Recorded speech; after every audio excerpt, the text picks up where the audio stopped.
எல்லா பிணியும் எந்தனை கண்டால் இல்லாதோட நீ என கருள்வாய். ஈரேழ் உலகமும் எனக்குறவாக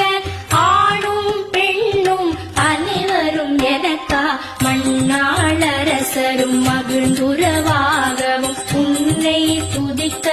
உன் திருநாமம் சரஹண பவனே சைலொளி பவனே திரிபுர பவனே திகழொளி பவனே பரிபுர பவனே பவமொழி பவனே அரிதிரு மருதா அமராபதியை காத்து தேவ